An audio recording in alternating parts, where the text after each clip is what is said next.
এক প্রাচীন যুগে লুকিয়ে আছে মিরাই নামের শক্তিশালী অস্ত্র আর কিছু পবিত্র শাস্ত্র, যেগুলো ভুল মানুষের হাতে পড়লে বিশ্ব ধ্বংস হয়ে যেতে পারে। এই গোপন শক্তিকে রক্ষা করার জন্য আছে এক বিশেষ ক্ল্যান, যাদের ইয়োদ্ধাস বলা হয়। সিনেমার নায়ক তেজা সাজা হঠাৎ করে এমন এক যুদ্ধে জড়িয়ে পড়ে যেখানে পুরো বিশ্বের ভাগ্য নির্ভর করছে। খলনায়কের চরিত্রে আছেন মঞ্চীয় মানুষ, যার একমাত্র লক্ষ্য হলো এই শক্তি দখল করা। হ্যালো ফ্রেন্ডস, আজ আলোচনা করব বড় পর্দার নতুন ফ্যান্টাসি অ্যাভেঞ্জার মুভি মিরাই। आज तुम्हारे पास कल मेरे पास। সম্পূর্ণ নতুন একটি গল্প নিয়ে নির্মিত এই সিনেমাটি মুক্তি পেয়েছে 12 সেপ্টেম্বর 2025।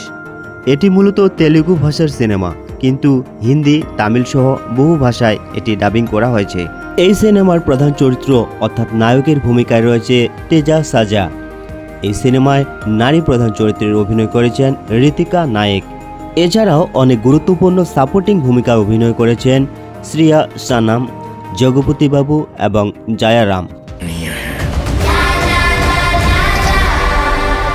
2 ঘন্টা 49 মিনিটের দীর্ঘ এই সিনেমার বাজেট ধরা হয়েছে 50 থেকে 60 কোটি রুপি। দ্য টাইমস অফ ইন্ডিয়ার এক রিপোর্টে বলা হয়েছে মুক্তির প্রথম সপ্তাহে এই সিনেমাটি 56.7 কোটি রুপি আয় করেছে। সো ভিউয়ার্স, এবার শুরু করা যাক সিনেমার মূল পর্ব। কাহিনী শুরু হয় ইতিহাস দিয়ে। সম্রাট অশোক কলিঙ্গ যুদ্ধের পর বুঝতে পারেন যুদ্ধ মানেই শুধু রক্তপাত ও ধ্বংস। তিনি সিদ্ধান্ত নেন নিজের কাছে থাকা অভিপ্রাকৃত শক্তিগুলো 9টি পবিত্র গ্রন্থের মধ্যে ভরে রাখতে, যাতে কেউ অমরত্ব বা দেবশক্তি না পায়। এই গ্রন্থগুলো রক্ষার দায়িত্ব দেওয়া হয় 9টি যোদ্ধার পরিবারকে, যাদের নাম হয় ইয়োদ্ধাস। সময়ের সাথে এই রহস্য লোকচক্ষুর আড়ালে চলে যায়। সিনেমার এক পর্যায়ে উঠে আসে ভয়ঙ্কর এক ভিলেন, যার নাম মহাবীর লামা। তার লক্ষ্য সব গ্রন্থ দখল করে নিজেকে অমর সম্রাট বানানো। সে ইতোমধ্যে 8টি গ্রন্থ দখল করেছে, শুধু নবম ও সবচেয়ে শক্তিশালী অমরা গ্রন্থাম বাকি আছে। সিনেমার নায়ক ভেদা একজন অনাথ। ছেলেবেলা কেটেছে হায়দ্রাবাদে। ছোটখাটো চুরি ছলচাতুরি করে চলে, কিন্তু মনের ভেতরে রয়েছে বেদনার এক শূন্যতা। একদিন তার জীবনে আসে ভিভা, যিনি এক ধরনের সন্ন্যাসী বা আধ্যাত্মিক রক্ষক।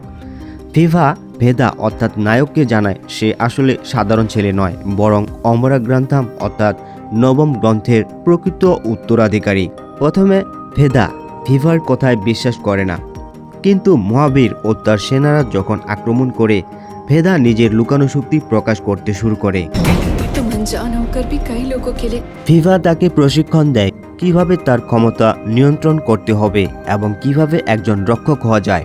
সিনেমার মাঝ অংশে দেখা যায় মহাবীর এর ব্ল্যাক সোর্ড সেনারা একের পর এক হামলা চালায় অমরগ্রন্থাম গ্রন্থটি দখল করার জন্য।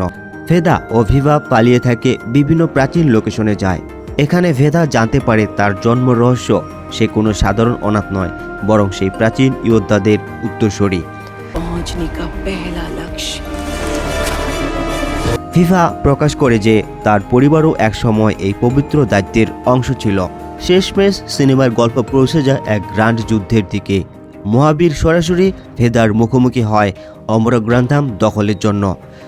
মহাবীর প্রায় জিতে যাচ্ছিল, কিন্তু ভেদা বুঝে যায় গ্রন্থের শক্তি কেবলমাত্র একাই ব্যবহার করার জন্য নয়, বরং বিশ্বকে রক্ষার জন্য। ভেদা নিজের ত্যাগী মনোভাব দিয়ে অমরা গ্রন্থাম এর আসল শক্তি জাগিয়ে তোলে। ভেদা শেষ পর্যন্ত মহাবীরকে পরাজিত করে, তবে গ্রন্থের শক্তি পুরোপুরি ব্যবহার না করে সে এটাকে পুনরায় সিল করে রাখে, যাতে ভবিষ্যতে কেউ অপব্যবহার করতে না পারে। সিনেমার শেষ দৃশ্যে একটা ইঙ্গিত রাখা হয় যে লড়াই এখানেই শেষ নয়, ভবিষ্যতে আবারও নতুন বিপদ আসতে পারে। সো প্রিয় দর্শক, এই ছিল আজকের মুভি রিভিউ। আপনারা কোন ধরনের মুভি রিভিউ পেতে চান ভিডিওর কমেন্ট বক্সে অবশ্যই জানাবেন, আর অবশ্যই চ্যানেলটিকে সাবস্ক্রাইব করে আমাদের সাথেই থাকবেন। সো ভালো থাকবেন, সুস্থ থাকবেন।